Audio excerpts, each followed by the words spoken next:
Ito ang Broad Streamcast Communicators, ang naiiba at kakaibang plataforma sa digital broadcast. Mula Luzon, Visayas, Mindanao hanggang sa iba't ibang dako ng mundo. Broad Streamcast Communicators, ang sandigan ng sambayanan mula sa walang labis at walang kulang na pagbabalita, paglilingkod, maglalahad ng mga mapagbuong komentaryo at usaping pambayan para sa kapakanan ng karamihan.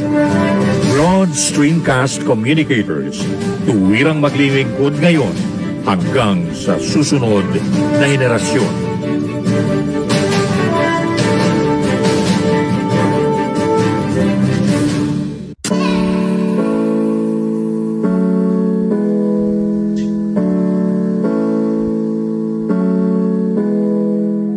Buhay Online, chikahan at kaalamang pangkabuhayan. Ating tunghayan, pakinggan at tuklasin ang mga pangyayari at kaganapan sa mundo ng online. Buhay Online, chikahan at kaalamang pangkabuhayan.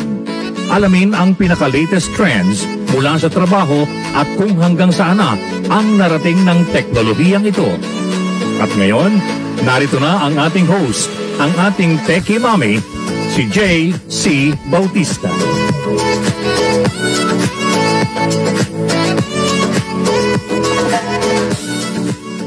Hello everyone! We're back on a Monday. Paulan-ulan pa rin. Pabugso-bugso pa rin yung ulan at hindi pa rin humihinto. But happy Monday. I trust that everyone had a good weekend. Siyempre, ang issue ditong weekend is yung pag-ECQ ng Metro Manila at mga kalapit na areas, right? And of course, apektado dyan yung family ko sa Manila. But maraming nagulat because nga, supposedly, di ba, nung unang announcement, August 1 ang umpisa ng ECQ, pero na-move yan August 6 na, di ba, to August 20? Or 1 week or 2 weeks. But anyway, nagulat siya marami because yung mga nag-travel today, yung mga friends ko na pumunta sa mga trabaho or may mga appointment kasi hindi pa ECQ. Nagulat nila na naka-implement na ngayon, may mga checkpoint na, chine-check na kung saan ang place of work mo, ID mo, those things. Kala natin August 6 pa, but today, my friend na nga kanina, nag-live stream siya kasi yun, sinita na sila, may checkpoints na, chine-check na yung ID kung taga dun ka or ano yung, kung essential ka ba, ba't ka nagta-travel to Manila. So, ano ba talaga? August 6 pa, di ba? Bakit ganun? Ini-implement na ng mga ibang mga cities or barangay or whatever. But anyway, so that's the latest nowadays news prevailing in our country. Back to ECQ, ang Metro Manila, tsaka yung mga areas na na-mention. Kama dito sa Pampanga, hindi na ako sure nga kasi dahil nalilito na yung mga tao sa GCQ with heightened security or ang mga masyadong maraming levels, yung parang categories ba. But anyway, I don't know na nga kung ano kami dito sa Pampanga kasi we've been on modified GCQ for 1 year na. 1 year na halos, right? So I don't know, nag-revert ba ang Pampanga to GCQ or modified GCQ pa rin kami. Pero meron na rin ditong pinapatupad ng mga checkpoint. Bawal na rin ba dito mag-travel yung 18 years old and below, tsaka 65, 60 and above? Hindi ko alam dahil wala pang pinapaano dito yung gobyerno. But anyway, basta ang alam ko kasi all other areas, MGCQ, as MGCQ nga kami dito sa Pampanga. But anyway, okay, of course, where our subject matter pa rin kasi is our technology dependency. Are we too dependent on computers? And if such is the case, di ba, how can we make technology work for us in this pandemic, lalong-lalo na? And of course, because nga, we have to accept the fact that really technology plays a very big role in our lives nowadays sa lahat ng aspect, di ba? Which is education, medical world, pati nga gobyerno, business, technology plays such a big role. So what we just have to do is, of course, live with it, roll with the punches, or ride the wave of technology and make it work for us, right? Right? Kaya nga, ibig ko sabihin is, nagbibigay tayo ng mga tips tsaka mga kaalaman kung paano tayo makakapag-efficiently work with technology at i-incorporate ito sa ating buhay. Lalo na yung mga hindi dati tech-savvy na kailangan maging tech-savvy because of the times. Ano na nga dyan yung mga guro, and at the same time, pati yung mga tao sa gobyerno, yung ating mga workers na natututong gamitin ng technology to make their jobs more efficient. So, is society too dependent on computers or mga phones, mga cell phones? Technology, of course, has many benefits, okay, or advantages na nagawa sa ating buhay at nagagawa sa ating mga buhay. But this dependency on phones and computers has impacted humans negatively too, okay?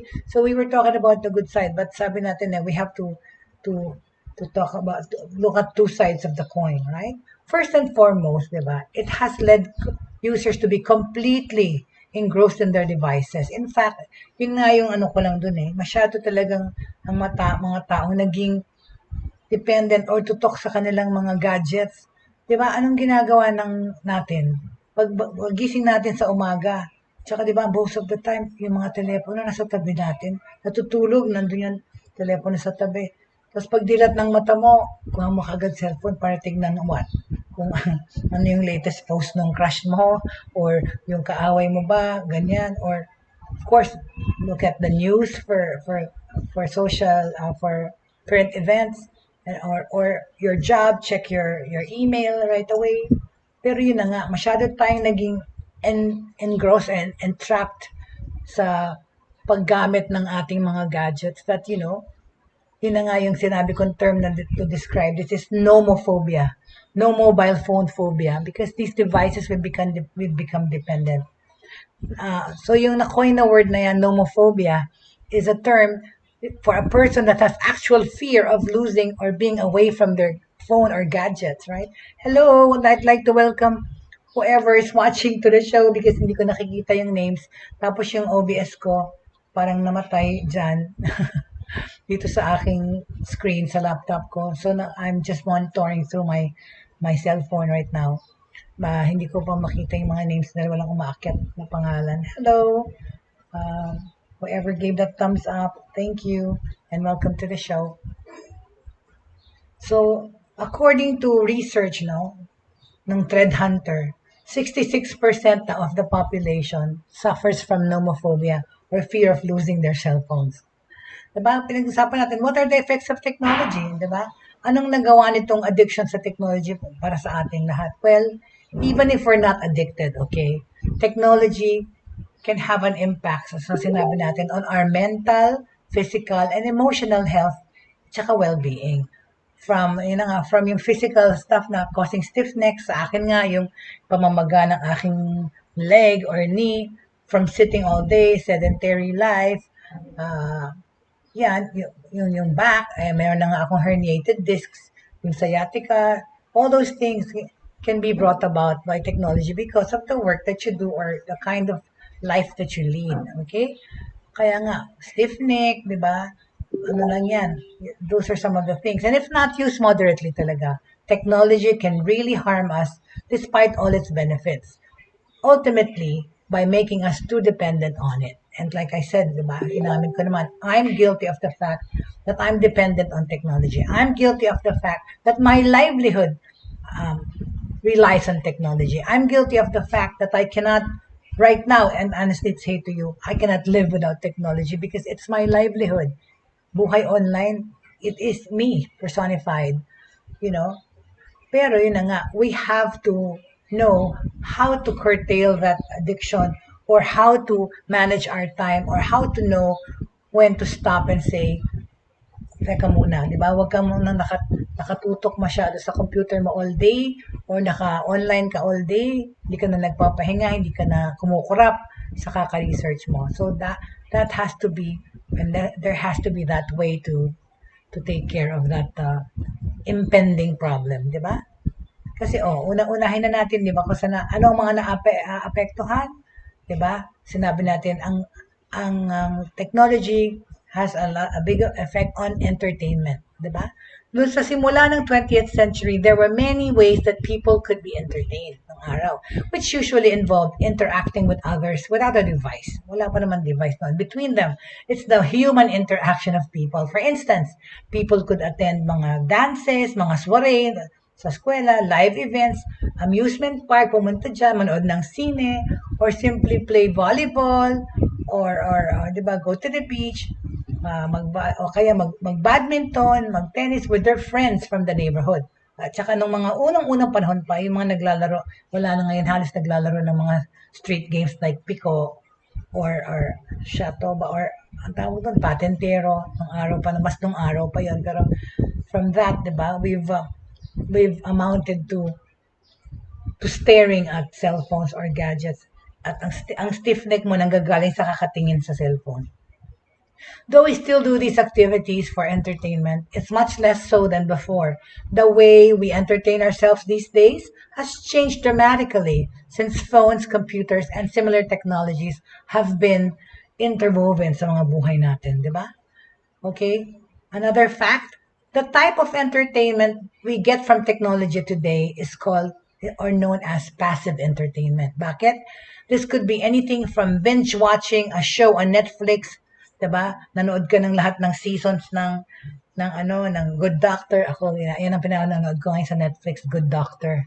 Yung star ng Bates Motel. I don't even know the actor's name. But that young actor, na brilliant actor, siya ngayon si Good Doctor. This is about a doctor who has autism, pero surgeon siya. Anyway, so, hindi na bali yung aking choice of the show. Pero yun na nga, whether you're binge watching a show, lahat ng season, pinanonood mo, to listening to a podcast, it does not require much effort. Diba? Passive entertainment ang tawag dyan, or passive leisure, is different from active entertainment or active leisure, which involves the exertion of physical or mental energy. Kaya nga, ito passive entertainment, hindi gaya ng mga face-to-face ng araw, pag may mga parties, naglalaro kayo ng board games, di ba? Scrabble, ganyan, Boggle. Kami sa family, panay word games yung board games namin. Those required active participation physically, tsaka mentally. Itong entertainment with technology now is called passive entertainment because nga you don't do much effort. Gagawin mo lang, magda-download ka ng Netflix video, manonood ka na yan all day, all night. That is passive entertainment. Ngayon, ganyan lahat ginagawa halos ng mga tao, right? So, walang physical activity, right? The effects of technology, yun ang sa entertainment. Ano pa na mga yun? Ano pa ang effect ng technology sa communication? Yeah, it's really affected a lot on how we communicate, di ba? Technology has had an effect on how we communicate. Bakit? Nung araw, people had to communicate primarily by talking to each other in person. Di ba? Wala ka naman choice. Lalo pa nung overtime, o kaya nung araw, yung rotary telephone. Pero kung wala kayong telepono, hindi mo makakausap talaga yung mga kaibigan mo or mag-anak mo, hindi kayo magkita in person, right? Over time, technology gave us the unique ability to communicate with people who were far away from us. Diba? Nag-umpisa yan nung nagkaroon ng internet. Nakakausap natin na kahit na yung mga lalayo, nasa ibang bansa. Nung araw, nagtatelegrama. Diba? You send telegrams, of course, or you send snail mail, sulat na mabagal. Pero because of technology, we are able to talk to anybody, wherever they are, right? Whether it was by making use of a phone call or sending an email or shooting off a text or messaging them on Messenger, di ba? Marami ng platforms to talk to our relatives and friends who are far away. Tsaka yun na nga because of that, nag-emerge din yung social media na nahahanap din natin yung mga kaibigan at pamilyang hindi natin nakikita for a long time. Kasi now, with a click of a button or a swipe, we can talk to anyone in the world, any time of the day. With a few exceptions, of course, being in a place without internet or kung wala kayong phone service or wala kayong internet. Siyempre, hindi mo magagawa yun, right? Yun na nga, technology, yan, kasama talaga dun, ang malaking bagay yung internet, right? Yan ang naka-affect ng buhay ng mga tao. Pero of course, like nowadays, millions of people, most of them have cell phones. At doon may internet. Dahil sa data, right? Dapat may load ka, of course. This may be good in theory, but the basic principles of healthy communication have been broken down. Think about it. Has someone ever dumped you via a text message? Oy, meron yan mga yan. Di ba yung mga nagva-vlog, nag-break, ginost na lang, hindi na lang, basta nag-message, tapos nakikita mo lang, scene lang yung message mo. Meron ng ganyan. Ganyan ang naging communication. My goodness, nagbe-break dahil through texting or they get together through texting. Wala nang physical or human interaction. But it happens. It happens nowadays. Okay? Ano pa? Saan pa na-affectuhan ng technology? We said entertainment, communication, the social effect of technology. Okay, balikan natin to. Social effect. There's no denying, di ba? Hindi natin talaga makaila that technology has made it easy for us to talk to our friends instantaneously, di ba? Noon yan, nag-umpisa from that, from email to ng pocket bell, right? Nagka-cellphone, texting, tapos nagkaroon ng video ang mga cellphone, nakikita mo na face-to-face. So, hindi mo na sila pwedeng sabihin na, uy, na-miss ko to, hindi ko nakita for a long time. Because nowadays nga, there's video calls, right? You can really actually talk to your friends. Hindi mo lang mahawakan, hindi mo malapitan, pero yan, through video. At the same time, many of us have forgotten how to interact with others without the devices between us. Or they are able to use the device as a cover-up. Yun nga. Pero, 'di ba, nung araw ang daming ginagawang fake news to mga fake na videos na lumalabas, lalo-lalo na yung mga celebrities, yung mga sightings ng celebrities, no, hindi mo ma-verify kasi marami nagtatamper ng mga pictures. Yun nga, yung Photoshop naman yun, technology rin yun. Pero ngayon, because nga, you can actually stream or go on Facebook Live and actually see kung nasa saan yung tao. Mas nabubuking yata ngayon, hindi ka pwede mag-excuse kung may asawa ka at meron kang ginagawang kalokohan, sabihin, asan ka na ngayon? Kunyari, nagpunta ka sa convention, sabihin mo, dapat sabihin ng asawa mo, tumawag ka sa akin pag nandun ka na sa meeting para pakita mo kung nasan ka, right? Yun na nga, technology working for you or against you. But yun na nga, it's easier to to verify things because now real time pwede mo makita or malaman kung nasan yung tao. At hindi lang because of video conference, merong mga nilalagay na app. Pwede daw kayo dyan sa mga nagloloko, pwede palagyan ng tracer yung cellphone nyo ng asawa nyo para malaman kung nasan ka. O, alam ko yan. So, those things, that's technology too, okay? For example, technology has led to an increase in instances like cyberbullying. O, totoo naman. Cyberbullying, dumami. Cybercrimes, dumami. Which is one of the many dangers of technology among not only young people, but everyone. Kasi nga talaga yung mga cyber hacking, ang daming cybercrimes na nag-proliferate. We talked about that before in the sa mga isa nating episodes. Pero, of course, as the need arises, pwede naman nating balikan ang mga subject matters na napag-usapan na natin before, lalong-lalo na kung merong issue relating to that. Like yung OLA, which is yung mga lending companies na ngayon na pinasasara, di ba? Naalala nyo last year? Like before the pandemic pa, the year before that, 2019, ang dami-daming lumabas na mga lending online apps na lending. Lahat nag-intrude dyan sa mga cellphone. Kung gusto mo umutang, 10,000 to 100,000, whatever.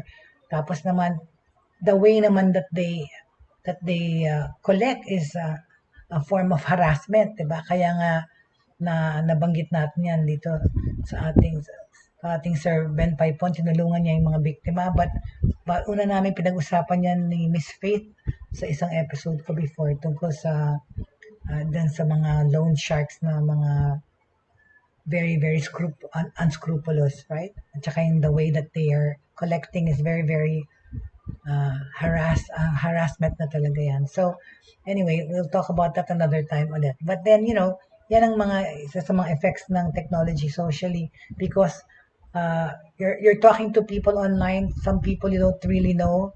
Yung mga identities nila, hindi mo sigurado. And that is the way that these bad people are using technology to their advantage for their own gains. Yung mga crimes na yan, identity theft, tsaka lately yung phishing, dumadami pa rin phishing na PHI, SING, which is kinukuha nila yung information mo so that they can use it for bad things like open a loan, a bank account or whatever. Basta kaya ginagamit yung mismo pag nakuha nila yung number ng yung debit card mo or credit card. Marami din credit card theft. I mean, it's happened to me paulit-ulit yung debit card ko, like I said before. But anyway, this is another fact. According to the research of DoSomething.org, about 37% of young people between the ages of 12 and 17 daw have been bullied online. Diba? 30% had it happen more than once. Tsaka kita niyo naman yung nangyari dahil sa social media. Sa side ko yung Korea ha. Siyempre, pag celebrity ka, dapat alam mo na public figure ka, right? But for some reason, like in Korea, for the past years, yung mga young celebrities, magaganda, mga gwapo, mayaman, yan nga, sikat nga sila. But what do? They committed suicide. On account of what? Because they couldn't take the bashing that they got from social media. Hindi nila matake yung mga chismis, whatever. Pero 'di ba? I guess that stems from having a weak moral support from yung mga katrabaho nila or yung mga kasama nila sa buhay. Kasi you have na nga the money, the power, the beauty, the whatever. Tapos, 'di ba? For some reason they're unhappy kasi it matters to them masyado kung ano yung public impression sa kanila. Dapat siguro kasi 'di ba, kung public figure ka, celebrity ka, dapat medyo what do you call this? Tough yung sikmura mo or ignore mo yung mga bashing na yan because we can never please everybody. Okay? Somebody's bound to say something bad about anything. So, yun lang, right? So that is how technology has affected our lives through social media and all those things. That's why yung bullying, cyberbullying nangyayari, right? Ano pa, of course, the effects of technology on the way we travel. Right, big time. Technology has strongly impacted the way we travel. Napakadali na ngayon mag-book, napakadali na ngayon to find out, di ba, before we plan our trips, we go to sites to read the reviews about certain hotels and places or where to go. Napaplano na natin lahat yan through technology, through going online, through Googling. Google, is such a big helper in people's lives. Diba? It has replaced the encyclopedia in some ways. Yung mga bata, it has replaced their parents' advice dahil mas naniniwala pa sila sa Google. Hindi naman maganda yun dahil syempre, like sinabi nga kahapon sa sermon sa service yung generation gap na yan, dapat all generations should understand that of course the elders have experience, okay, with them, and the knowledge also and wisdom. Pero makinig din tayo sa mga kabataan because they have the new ideas and they're the ones fending and are going to fend in this new normal. And of course, and the new way of life, which is involving technology, right? So, today we are able to find where we are going much more efficiently because technology has impacted the way we travel. This started with inventions like trains, automobiles, and planes, and centuries later, we have taken this light years further by using the internet and phone apps to make travel easier and more accessible. Like I said, you can plan your trips, you can envision your trips, pwede mong i-simulate yung biyahe mo by researching and Googling and of course, getting mga travel agents or suppliers or information about countries or places that we want to go to and things that we want to do once we're in that place. And technology is facilitating that for all of us. Diba? Ngayon nga, diba, hindi lang, travel events, diba? Napaplano mo ang wedding, weddings, funerals, lahat online. You can do events online, hindi kailangan na napuntahan yung supplier because everybody has a way of communicating other than physical. You can email, you can text, diba? You can Viber, you can do FaceTime and talk to your suppliers, and mount together things. All virtual, di ba? Ganon din yung pagplano ng travel. Oh, another fact, in 2019, sa Amerika to, more than 37 million Americans traveled overseas. This was before the pandemic. In 2002, less than 20 years before, that number was only 23 million. But because of technology nga, dahil nafa-facilitate na lahat, mas dumadami nagbabiyahe. And totoo naman, true enough.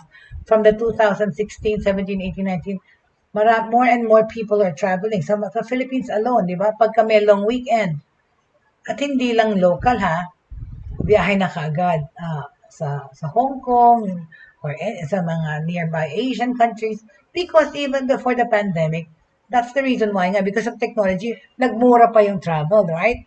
Tickets to a lot of countries before in Asia were so cheap that people were making it parang Quiapo yung ang Hong Kong o kaya pati Japan na puntahan almost everyone, basta may long weekend o merong window of opportunity to travel, they travel out of the country and not just within the country.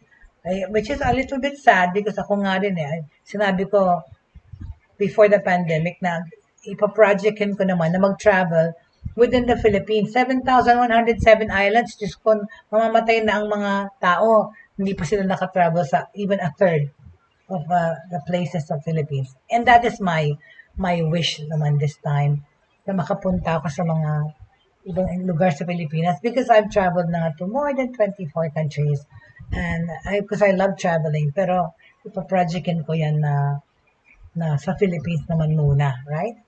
But anyway, so there. So however, yung ratio na nga na yan nag-increase ng 37 million Americans traveled overseas since 2019 from 2002 na 23 million lang.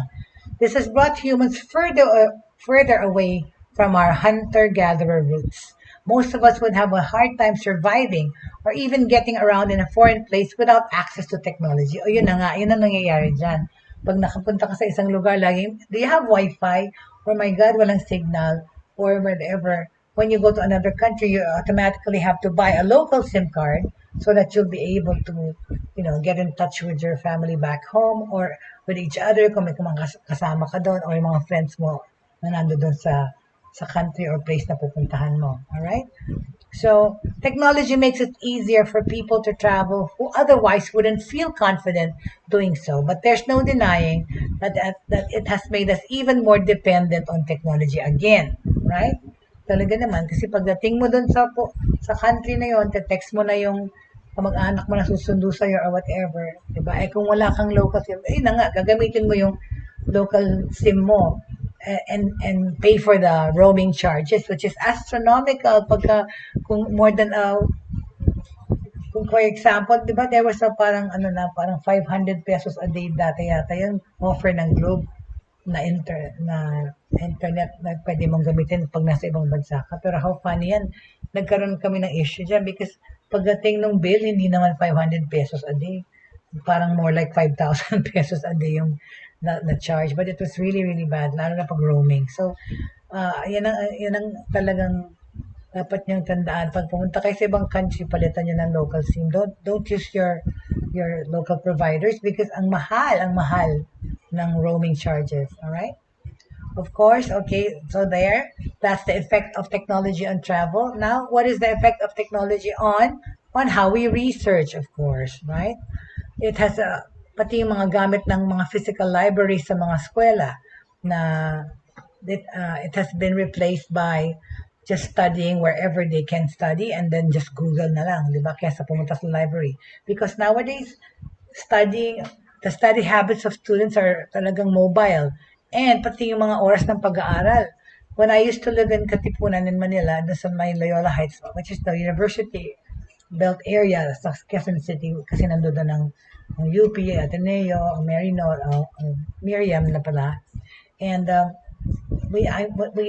I noticed, because I lived there for like 7 years, na yung mga restaurants around there or cafes were open 24 hours like McDo, KFC because nga the students are studying all hours of the day na. Pero yun pa rin yung masama dyan. yung 24/7 na naka-internet, na-hook na sa pagkaka-research or pag-aaral online, hindi na nakakatulog ng tama, right? Then that is, of course, a health scare concern, right? Because before, a long time ago, di ba, people used to use encyclopedia, go to the library, okay? People would get their information by doing the research themselves, usually nga with the help of books, a librarian, interviewing experts, or conducting experiments themselves. This could be a rather long process and you may never come across the answer you're looking for. But nowadays, quick fix talaga. You can quickly type the question you have into a search engine and find your answer. You can just Google everything. You can Google anything. Pero ayun na nga, again, we can make technology work for us or against us. Look what happens, right? Sa Amerika, yung ang dami-dami yung mga dati-dati, yung mga shootouts sa mga eskwela. Kasi you can actually Google anything and everything eh. How to make a bomb, how to devise something, how to make poison. Tsaka yung mga terrorists, yung mga ganyan. Diba? There's too much information there that some are really, really dangerous. So, but we don't know how we can shield our children from getting that kind of information. Kasi nga, lalo na pag college na yung anak mo nag-aral, they can do those things. They can look anywhere, right? But anyway, so with the easy access to information, there's often a lot of misinformation out there too. Talaga, maraming fake news na hindi mo lahat pa ano yung dapat paniwalaan lahat ng nakikita mo or nababasa mo, right? Some of it isn't even written by humans o talaga AI nang gumagawa ng mga ganon. So nagsusulat. So caveat emptor pa rin tayo talaga or sa pag absorb ng information or pagkuha ng information because it could be really detrimental, alright?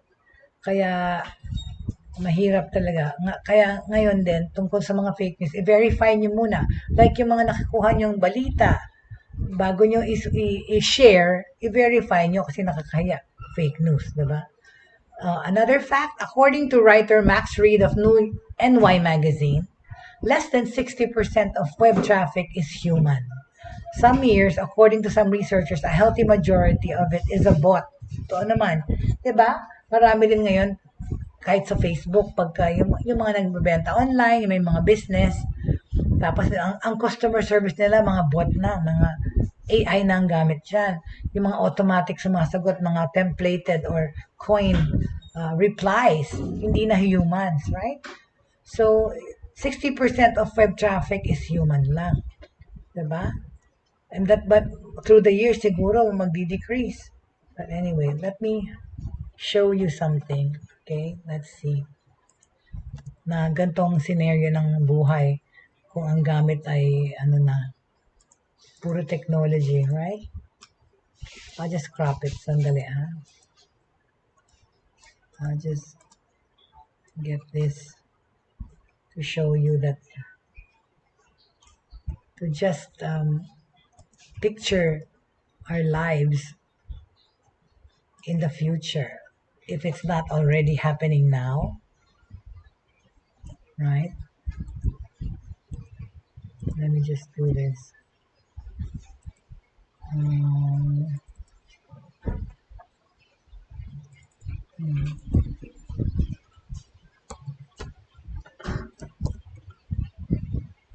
Okay, let me just show you, ha?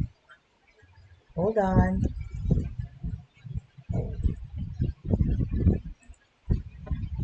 Tumigil na rin yung ulan medyo dito sa amin sa Pampanga, pero I think not in Marikina, where my sister lives and my brother. It's still raining and nag-second alert na. Here, see? A lot of the stuff that is online, 40%, hindi na siya humans, bot na, alright? So that's what I mean, right? That's how technology has affected how we research, right? But again, beware, please, and be mindful of what you read or see or what you research na information or data because maraming nagmamine, maraming gumagawa ng fake news, fake data. I don't know. Yung hackers talaga nag-iba-iba na ng orientation eh. Nung araw, yung mga hackers walang magawa. Alright? Or they create viruses. Ngayon naman, ang kine-create fake news. I don't know. And these are people who are brilliant because for them to be able to devise such things, they would have to have intelligence of some sort, right? And sayang kasi ginagamit nila sa mga way, right? Hindi naman nakakatulong yan. Ba't kakailangan gumawa ng fake news? Ba't kakailangan mo gumawa ng virus, di ba? Ewan ko ba? But anyway, welcome to the show. Whoever's watching, I can't see the names for my gadgets are not working right. Sa mga nanonood, welcome. Salamat sa pakikisama niyo sa akin today dito sa Buhay Online. Thank you very much. So, in a nutshell, how can we tell if we're too dependent on technology? Paano natin ano sa sarili natin what do you call this? How can we tell? Paano natin mahalata kung dependent na tayo sa technology? Okay? Of course, there's nothing wrong with using technology because of course, it's making life easier for us. At saka it's more convenient. It's when we become too dependent on that we need to take a step back and reevaluate, 'di ba, ourselves. Tingnan natin kung gaano tayo nakadepende sa technology. Kasi hindi natin dapat iasa yung buhay natin sa technology lang. Like, of course, sinabi ko earlier, ako ngayon nakaasa talaga sa technology. Pero hindi naman alam ko na even, for example, mawala yung technology, I can still survive. Sinabi ko lang kanina, now, hindi ko kaya, pero kakayanin ko yan if such a thing happens because I know naman how to live in a world na walang technology, di ba? I mean, na ganito. Of course, I grew up na meron technology, may TV na, may nagkaroon na, of course, yung mga games namin, mga Nintendo, yun naman kinalakihan natin. Pero, of course, having no technology at all is too far back na yon kasi syempre yung magulang natin meron na rin silang TV pero nung sila yung lumalaki wala pang mga ganon. Pero I know because nowadays diba there's this way of trying to see if you can fend when you go on vacation, diba, sometimes we tell ourselves, oh, let go of the gadgets, walang mag-internet, walang people interaction lang, yun lang. And we do that and we know that kung mawala yung technology, pwede ba rin tayong mabuhay, of course, because we can interact with humans. We have the abilidad, yun na nga, kung magtrabaho, we have the ability to work hard. If you just keep that in you, whether there's technology or not, pwede kang mabuhay, okay? So if you're wondering whether or not you're too dependent on technology, ask yourself if these statements apply to your life, okay? Meron ako mga sasabihin sa inyo, tingnan nyo kung nag-a-apply ito sa buhay nyo para malaman nyo kung dependent kayo sa technology, okay? Nothing can be done, nothing can be done without internet access. If you lose internet access, you're done working for the day. Yan. Kung ang iyong kabuhayan or trabaho ay nakasalalay sa internet, pag nawala ang internet, di ka na makatrabaho buong araw. Well, ako, sa ginagawa ko ngayon, ako yan, guilty. Yes, that applies to my life. Tara, check. Ano pa? You lose track of time when you're online. Check ulit. Pero nowadays hindi na. Kasi nga sa akin, yung trabaho ko time management importante. Sa dami ng ginagawa ko. So I know na exactly when I have to do my show. I know na exactly when I have to teach. I know exactly when I have to cook. I know exactly when to eat. Meron na ako dyang, alam ko na ayusin yung time ko. Okay? Tapos, you use calculators for simple calculations. Totoo. You feel anxious without connection. Yeah. Check ba? Check. Okay. Gawin niyo itong checklist para malaman niyo kung dependent kayo sa technology. Ano pa? You are addicted to your mobile phone or you allow machines to dictate your responses and behaviors. Wait a minute, what is that noise? Sorry. Power on. Sorry. Ito, technology, see? My son is on the second floor. And I use this gadget to tell him na meron narinig kasi akong ingay. Anyway, yan, technology na naman. What is that racket you're doing upstairs? See, I talk to my son using this kasi nasa second floor siya. Hagdanan na hindi na nga pwedeng mag-akyat. But okay, so ano pa ang mga signs? You are addicted to your mobile phone and you allow machines to dictate your responses and behaviors. Hindi naman. Okay?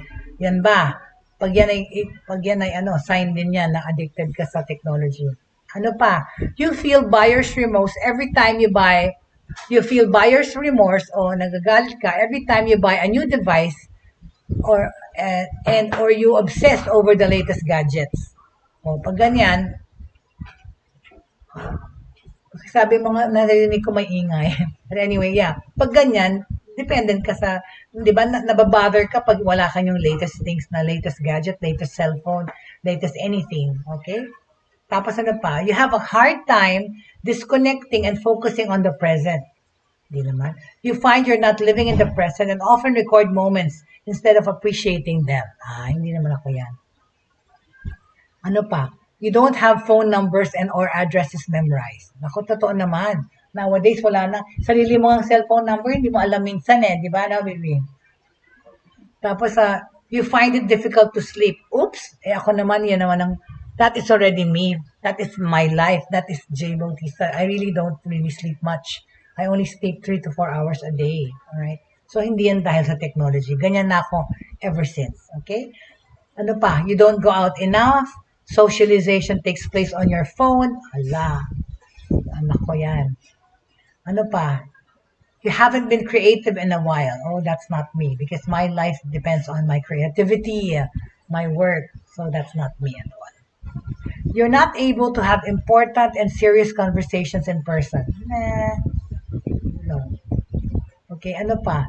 It's been a while since you've shopped at a brick and mortar store. It's been a while since you went shopping physically. At pala yung order mo online. Yun, sobra. Sobra na yun talaga. Pagkain mo, damit mo, underwear mo, lahat online. Hindi ka na pumunta sa tindahan. Hindi ka na nagpunta ng SM for a long time. Alright? You feel like something's missing when you don't have your phone. Maraming ganyan. Hindi mo talaga, para ka nakahubad pag naiwanan mo yung cellphone mo, right? You have little concern for your privacy. Because, yun na nga, if you live in a social world, a social media, no, because you can, ano naman your privacy in social media because you don't disclose your real information or for that matter, for security purposes, never give information out online or even sa email, yung mga bank details and stuff. That is the reason why banks don't give your whole account number when they email you, right? Anyway, most of us probably will have answered yes to at least a few of these statements that I just said. But if you've answered yes to a majority of them, then maybe dapat kayong ma-concern and start addressing your reliance on technology. It means addicted ka na talaga sa technology. Okay? Kasi may danger yan. Talaga naman. What are the dangers of technology dependence? Meron. Okay? If you think you are too dependent on technology, but you're wondering why technology is bad or society, well, pwede siya maging detrimental sa health nyo at pwede rin siya maging dangerous. And it's because of the things that I've been saying. Because of mental, health concerns, mental concerns, psychological concerns, dangerous because there are predators there are sexual predators online, there's cyber criminals online. That's why it's dangerous. Okay? Technology can impact us physically, mentally, and emotionally. If we are not careful, pwede itong mangyari sa atin, sa mga anak natin. It can also be harmful to others, di ba? Bakit? Okay. Meron pa tayong 10 minutes para talakayin to. Bakit it's detrimental? Bakit harmful? Anxiety tsaka depression, di ba? Technology dependence has been linked to anxiety and depression. Bakit? Whether this comes from the fact that nagiging tayong socially withdrawn or nagiging antisocial, Because yun na nga, lalong-lalo na yung mga nakakulong lang sa kwarto all day. Yeah, it harbors depression and anxiety. Kaya 'di ba nowadays ang dami-dami mga kabataan, ang bata-bata pa seeing a psychiatrist, having these problems, okay? Because it makes them withdrawn. It makes them socially distant. Because ang social media nila is online. Ang kanilang social interaction is online, not physical friends. Eh lalo pa ngayon dito sa atin na ang mga eskwelahan ay sinara, lalo tuloy naging dependent sa technology yung mga kabataan, right? Yung mga nag-aaral. Uh, whether this comes from the fact that there's pressures from social media, the rise of cyberbullying, or the bright phone screen that is detrimental to our sleep, all of these things are taking its toll sa ating health. Naapektuhan ito ang ating mental health. Okay? Isa pang fact, please. According to a study by the University of Missouri, they said that they found out that if Facebook users experience envy of the activities and lifestyle of their friends or other people on Facebook, they are much likely to report feelings of depression. Totoo naman yun talaga, di ba? Na ano mo talaga, minsan talaga pag tumitingin ka sa Facebook, tapos naiinggit ka dahil nagpunta si Japan, si ganun. Oh my God, kumain na naman sila sa restaurant, ang sarap ng kinain nila. Yun, apekto yan mentally, di ba? Psychologically. Nadidepress ka dahil hindi ka maka-afford kumain sa ganun or hindi ka maka-afford makapagbiyahe. And that is a bad effect of technology, right? Ano pa? Impatience, okay? It harbors impatience. Technology has made us much more impatient than ever before. Bakit? Bakit tayo nagiging impatient? Because people can be available and accessible at all times, di ba? Feeling natin, di ba? Yun na nga, ako naiirita ako pagka, for example, may magte-text sa'yo or magme-message. Kahit na magising ako, or kahit gising ka pa, nakikita kasi online ka, may message ka sa 2 o'clock ng umaga, 3 o'clock, 4 o'clock, di ba? Nung araw, nung mga telepono pa yung gamit, yung as in physical telephone. Like my mom would always say, my gosh, sino ba tumatawag ng 9 o'clock ng gabi? Di ba, maaga pa sa atin ngayon yung 9 o'clock. Kasi after dinner, matutulog na 9 o'clock. Pag may tumawag ng 9 o'clock, galit na yung nanay ko. Or even before, di ba, pag may nag-message sa'yo, kahit na trabaho yun, di ba, dapat may oras lang. Pero ngayon, wala. People are being impatient. Gusto nila kaagad, instantaneous yung mga sagot. So, hindi na nila naiisip yung time. Okay? Because people can be available and accessible all times, this has led most people to believe na pwede nilang makausap or ma-access ang mga tao at all times. Most of us may get frustrated when someone does not answer our texts or their text or their phone right away, or if we see that someone has seen a message. Ayan, di ba? Nairita tayo pag nag-seen yung sa Messenger or sa Facebook. Kasi alam nating nabasa pero hindi pinansin, walang reaction. Well, because ang nangyayari doon, yung mga taong yon, sinisingit lang nila yung pagtingin sa cellphone nila kasi addicted nga sila. Kahit nasa trabaho sila, makikita nila, uy, ganun. Binasa rin nila pero hindi naman sila makareact, hindi sila makasagot kasi nga nasa work sila. Tapos ayun, bigla nagkakaroon na yun ng issues na lalo na sa mga magbo-boyfriend, na ba't di mo sinagot, sinin mo ako, ginaghost mo ako, stuff like that. For many, many years, hearing back from someone could take a long time. It was the normal. Pero ngayon, feel ng mga tao, bastos nito talaga, hindi man sumagot ng text kaagad, sumagot next day na. Isipin mo kasi yung situation ng tao, baka busy. Tinignan lang kasi yung phone, isiningit lang dahil nga hindi makatiis, hindi tumingin, pero hindi naman makasagot, right? So yun, nagiging impatient mga tao, right? Ano pa? Memory. Memory in what way? Another way that our dependence on technology is dangerous is because it can impact our memory and the happy emotions that come with memory. Ano ibig sabihin? Since technology has given us the ability to use memory cards on a device to store our information, tama, we have not been accessing our own brain's memory as much as we are capable of doing. Hindi na i-exercise ang ating brain cells sa pagmemorya ng number. Dati talaga, memorize ko kahit yung mga ISP ng mga ka-chat ko, alam ko kung sino yan because na-memorize ko, tsaka yung mga phone numbers before, di ba, alam natin, pero na yon, because we don't use it, our physical memory banks, alam natin, nasa-store natin lahat ng information, wala. Dependent na tayo sa technology in that manner, right? Another fact, a scientific article entitled The Brain in Your Pocket, The Brain in Your Pocket, yan yung article na tingnan nyo, states that across 3 studies, we find that those who think more intuitively and less analytically when given reasoning problems were more to rely on their smartphones or their Google, right? For information in their everyday lives. Ulitin natin, yung mga hindi nakakapag-isip, walang analytical minds, or when given reasoning problems, gino-Google na lang, right? So, yun, apektuhan ng memory natin, ang ating brain. So, ano pa? Addiction. Technology has increased the rate of technological addiction, which is characterized as the uncontrollable urge to constantly and consistently use your devices. Yun na talaga. Sabi ko sa iyo nga hindi mo talaga mahihiwalay yung cellphone most of the time sa mga tao. Diba kahit na nga iba nagsisimba, tinabi ko yung kwento noon na ama namin, right, our father, binaba mo na yung cellphone doon sa pew, basta doon sa, di ba, yung meron parang packet yung sa simbahan. Pero nag-ama namin na biglang nagva-vibrate yung phone, binaba yung kamay at tinignan yung message. Yun yung mga hindi mo matiis na you cannot be separated from your gadget. Sobra na yan talaga.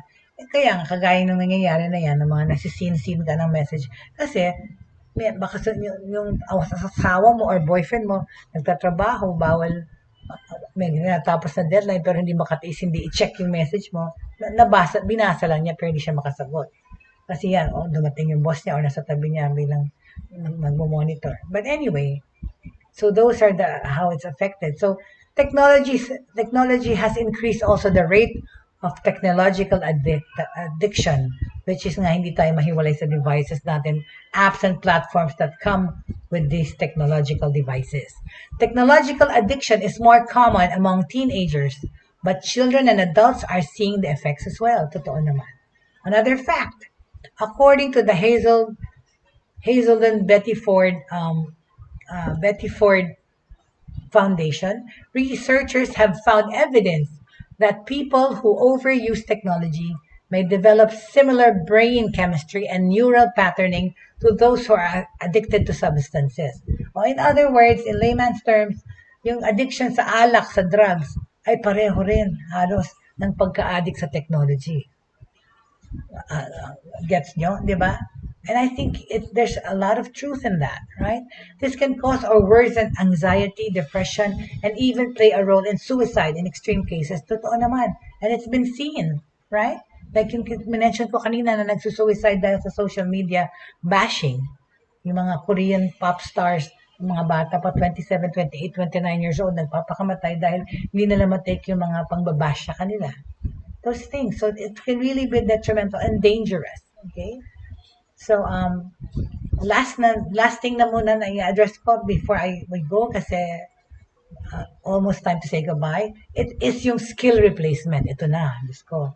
Technology gives us the opportunity to learn new skills, of course, no matter where we are located. People can start businesses from scratch that run entirely online. However, this quick access to skills can present the same problem as with memorization. Because we turn our devices for a particular skill set, for instance, using a water intake app instead of knowing how much water we should be drinking on our own, it can impact our natural skill or attainment abilities. Nakadepende na lahat sa gadget See? Kagaya nga ang ating quick fix or solution or gamot is social media or Facebook or technology, right? So, hindi na yan healthy, hindi na yan tama, right? Okay, so on that note, I'd like to end this show on that note, and I just gave you a realization perhaps, or kasi diba ang topic ko was how do you know if you're too dependent on technology? Yan, binigay ko yung mga checklist. Okay? Kung kayo sumagot sa most of those, then addicted nga kayo sa technology. But see, that's why, more than ever, we just have to know how we can make technology work for us and against us. Tomorrow, we will still be talking along these lines, okay? Pag-uusapan ko naman the role of technological dependence sa advancement at innovation. Pero, of course, doon sa mga hindi nakarinig ng earlier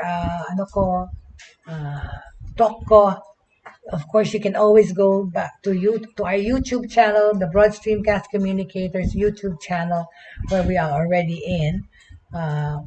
Pero i-like nyo po, of course, ang Broad Streamcast Communicators page namin and share, please.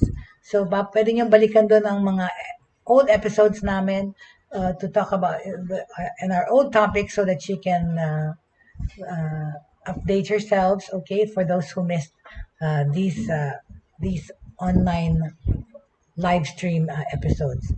And of course, you can always field in your questions po and mga gusto ko po yung mga suggestions pa na ano pang pwede kong i-tackle dito sa show. Please feel free to send it through my email or through Messenger, message me, or leave a message here sa Broad Streamcast Communicators page or sa Facebook page ko po, JC Bautista. Alright? And I also have Instagram and Twitter. All right. Thank you very much for joining me today. And of course, this is the subject of technology, how we can make it work for us in this pandemic. Of course, we have to make it work for us and not against us, right? Maraming salamat po at sa pinagkuhanan ko ng mga information. All right. It's the University of the People. That's the blogs that I got it from and the information. Yung mga vlogs doon, kuhanan ko ng information regarding the technology dependency. So maraming salamat po again sa mga sumama sa akin today. And like I always say, huwag po tayong mawawalan ng faith, ng hope, ng pag-asa, and of course love for everyone, because tomorrow is always going to be a day full of hope, right? And ayan, salamat, tumigil na yung ulan. And I don't have birthday greetings to say today, but I think if I remember right, I think Mabel and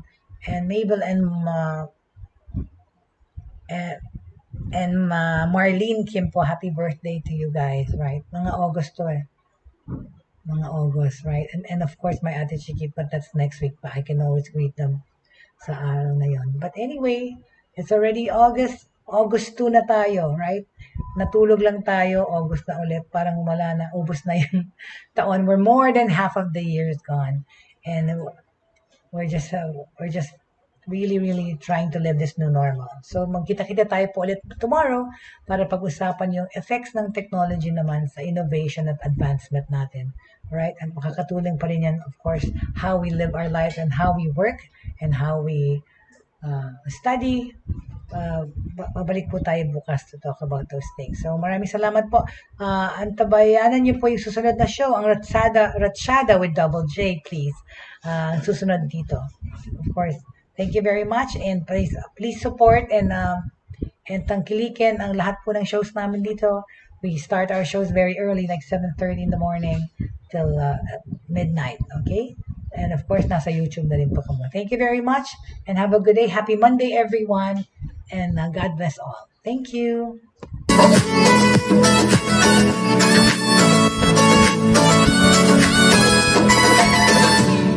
Inyong natunghayan at napakinggan ang mga makabagong pamamaraan sa mundo ng online sa pamamagitan pa rin ng Broad Streamcast Communicators. Hanggang sa muli, maraming salamat po.